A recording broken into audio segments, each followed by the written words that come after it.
Internal factors पढ़ने के बाद अब हम आते हैं एक्सटर्नल फैक्टर्स जो मेरे कैपिटल स्ट्रक्चर को अफेक्ट करते हैं।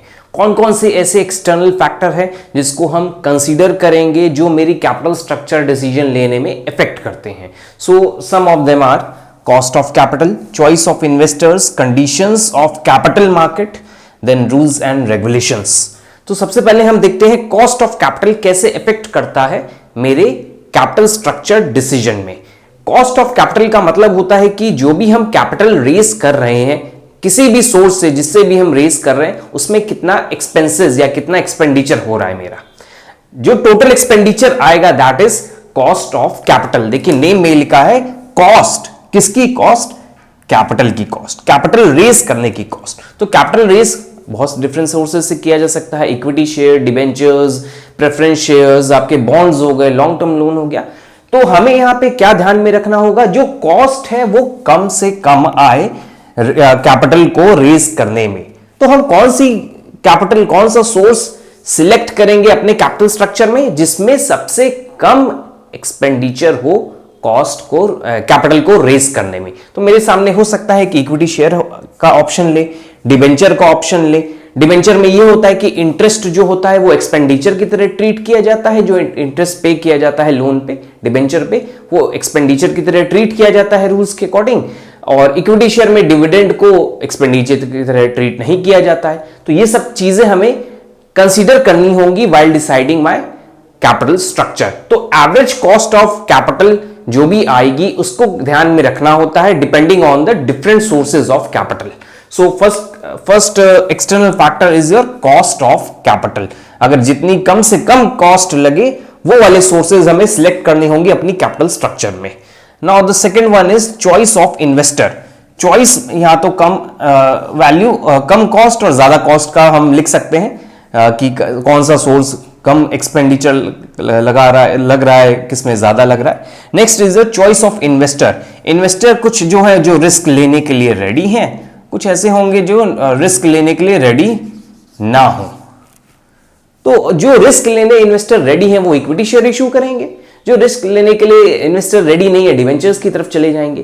तो चॉइस ऑफ इन्वेस्टर, इन्वेस्टर किस तरीके का है, रिस्क लेने के मूड में है कि नहीं, नॉन रिस्की नेचर का है, तो उसको भी हमें ध्यान में रखना होता है while deciding my capital structure. तो ये भी एक फैक्टर बनता है अपनी कैपिटल स्ट्रक्चर के डिसीजन को या डिजाइन करने में इफेक्ट करता है। तो choice of investor is also one of the factor affecting capital structure.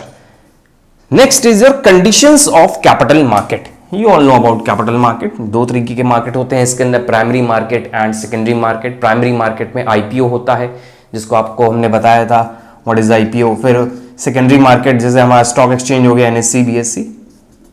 तो इसकी क्या कंडीशन चल रही है? क्या कैपिटल मार्केट एक पॉजिटिव सिग्नल दे रहा है, आईपीओ अच्छे जा रहे हैं, कैपिटल जब रेज की जा रही है तो अच्छा सब्सक्रिप्शन मिल रहा है, इशू प्राइस अच्छा मिल रहा है, फुल्ली सब्सक्राइब हो जा रहे हैं शेयर या ओवर सब्सक्राइब हो जा रहे हैं? अगर अच्छी मार्केट कंडीशन है तो हम इक्विटी शेयर की तरफ जाके अपने कैपिटल को रेज करेंगे। अगर कैपिटल मार्केट की कंडीशन अच्छी नहीं है तो हम डिबेंचर्स बॉन्ड की तरफ जाएंगे।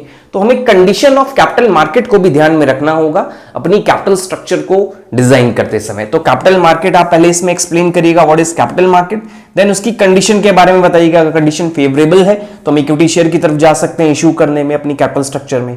If condition is not favourable then we will go for debenture, other sources which are debenture bonds, long term loans and different other sources. Next is your rules and regulation. This is your last one. Rules and regulation, Companies Act के जो rule होंगे, Companies Act 2013 के जो rules and regulation होंगे। अगर हम shares issue कर रखे तो सेबी के रूल्स एंड रेगुलेशन। अगर बैंकिंग कंपनीज है तो हमें अपना प्रोविजन से रिलेटेड, एनआईआई से रिलेटेड प्रोविजंस बनाने होते हैं, वो सारे रूल्स एंड रेगुलेशन को भी ध्यान में रखना होगा। कंपनी कौन से रूल्स एंड रेगुलेशन को इजीली फॉलो कर सकती है, कौन से रूल्स एंड रेगुलेशन उसके लिए प्रॉब्लम नहीं बनेंगे, कैपिटल स्ट्रक्चर डिजाइन करते समय इसको ध्यान में रखना होता है। तो रूल्स एंड रेगुलेशन में सपोज कंपनी इक्विटी शेयर से इशू करती है, इक्विटी शेयर अगर इशू करती है तो सेबी की सारी गाइडलाइंस को फॉलो करना होता है कंपनी को। तो रूल्स एंड रेगुलेशन आ गया, सेबी की गाइडलाइंस।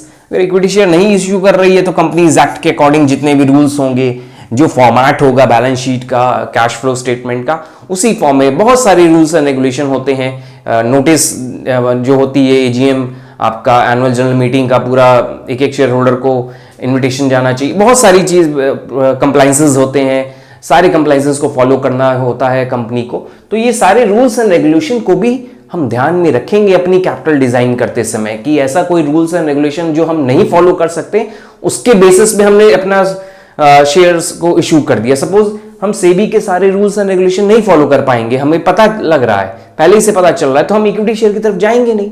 डिजाइन करते समय पहले ही सोच लेंगे कि हम डिवेंचर के थ्रू या लॉन्ग टर्म लोन के थ्रू जा रहे हैं।